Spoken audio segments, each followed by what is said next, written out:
Hello दोस्तों, professor Alexander William Williamson अंग्रेजी रसायन शास्त्री थे। अपनी एक आंख की रोशनी और अपना बायां हाथ खोने के बाद भी उन्होंने रसायन विज्ञान के क्षेत्र में महत्वपूर्ण काम किया। आज उन्हें विलियमसन ईथर संश्लेषण के लिए जाना जाता है। डाइएथिल ईथर प्रथम निश्चेतक में से एक था, जिसका शल्य चिकित्सा में इस्तेमाल किया गया 18वीं शताब्दी के दौरान। ये एक कार्बनिक यौगिकों का एक वर्ग है जिसमें एक ऑक्सीजन परमाणु 2 एल्किल या एरिल समूह से जुड़ा होता है। इसका सामान्य सूत्र ROR- है। यहाँ R और R- एल्किल या एरिल समूह या दोनों हो सकते हैं। इस टॉपिक के निम्न उद्देश्य हैं: विलियमसन संश्लेषण द्वारा ईथर के विरचन का अध्ययन करना, अभिक्रिया की क्रियाविधि को देखना और सीखना, और प्रक्रियाओं की सीमाओं की जांच करना। आइए सर्वप्रथम विलियमसन संश्लेषण से ईथर के विरचन की विधि को जानते हैं। एक 50 मिलीलीटर का गोल पेंदे का फ्लास्क लें। इसमें कुछ मात्रा में तृतीयक अल्कोहल डालिए और इसके बाद इसमें 25% NaOH के विलयन को मिलाते हैं। अब इस विलयन में कुछ मात्रा में प्राथमिक एल्किल हैलाइड और अंत में 2 उबले हुए पत्थर मिलाते हैं। अब फ्लास्क को तापीय प्रावरण में रखें और इसके अंदर पश्चवाही संघनित्र डालें। अभिक्रिया के मिश्रण को पश्चवाही तक गर्म करें।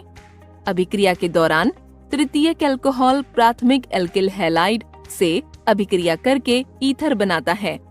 क्या आप बता सकते हैं अभिक्रिया नाभिक रागी है या फिर इलेक्ट्रॉन रागी है? इसके उत्तर के लिए आइए अभिक्रिया क्रियाविधि को देखें। ये अभिक्रिया 2 चरणों में पूर्ण होती है। पहले चरण में एल्कोक्साइड आयन का निर्माण होता है। दूसरे चरण में प्राथमिक एल्किल हैलाइड पर एल्कोक्साइड आयन का SN2 आक्रमण होता है। आइए सर्वप्रथम हम एल्कोक्साइड आयन के निर्माण को जानते हैं। क्षार NaOH से OH- आयन एल्कोहल अणु पर आक्रमण करता है। फिर ये OH समूह से एक प्रोटॉन त्याग कर मध्यवर्ती के रूप में एल्कोक्साइड आयन के साथ जल का निर्माण करता है।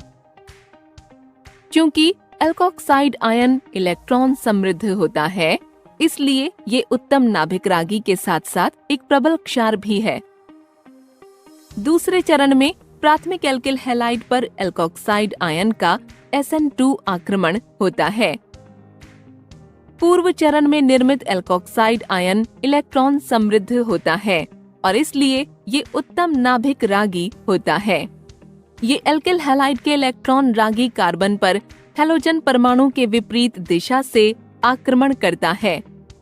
परिणाम स्वरूप यह एक अस्थायी संक्रमण संकुल बनाता है। हैलाइड आयन या निष्कासी समूह मुक्त होता है और नया CO आबंध द्वारा ईथर का निर्माण होता है। इस प्रकार अभिक्रिया नाभिक रागी प्रतिस्थापन विधि द्वारा आगे बढ़ती है। आइए अब हम प्राथमिक एल्किल हैलाइड के बजाय तृतीयक एल्किल हैलाइड और प्राथमिक एल्कोक्साइड के बीच अभिक्रिया को देखते हैं। यदि आप तृतीयक एल्किल हैलाइड के रिक्त पूरित मॉडल को ध्यान से देखें तो आप पाएंगे कि केंद्रीय कार्बन परमाणु के चारों ओर बहुत कम रिक्त स्थान है, जिसका अर्थ है इसमें बहुत त्रिविम बाधाएं हैं। यहाँ पर 2 ध्यान देने योग्य बातें हैं। पहली, तृतीयक एल्किल हैलाइड पर प्राथमिक एल्कोक्साइड आयन का आक्रमण त्रिविम बाधा के कारण मुश्किल है, इसलिए इसमें कोई SN2 अभिक्रिया संभव नहीं है। दूसरी, तृतीयक एल्किल हैलाइड एक आयोडाइड आयन त्याग कर एक स्थायी कार्ब धनायन का निर्माण करता है। एल्कोक्साइड आयन यहाँ एक क्षार के रूप में होता है और 3 मेथिल समूहों में से किसी एक से एक प्रोटॉन लेकर एल्कीन बनाता है। अतः इस अभिक्रिया में ईथर का निर्माण नहीं होता है। सारांश: इस टॉपिक में हमने यह अध्ययन किया कि विलियमसन संश्लेषण के दौरान तृतीयक अल्कोहल प्राथमिक एल्किल हैलाइड से अभिक्रिया करके ईथर बनाता है। यह अभिक्रिया 2 चरणों में पूर्ण होती है। पहले चरण में OH समूह से OH- आयन एक प्रोटॉन त्याग कर मध्यवर्ती के रूप में एल्कोक्साइड आयन का निर्माण करता है। दूसरे चरण में एल्कोक्साइड आयन एल्किल हैलाइड के कार्बन पर हैलोजन परमाणु की विपरीत दिशा से आक्रमण करके एक अस्थायी संक्रमण संकुल का निर्माण करता है। इसके बाद हैलाइड आयन मुक्त होता है और नए CO आबंध के साथ ईथर का निर्माण होता है।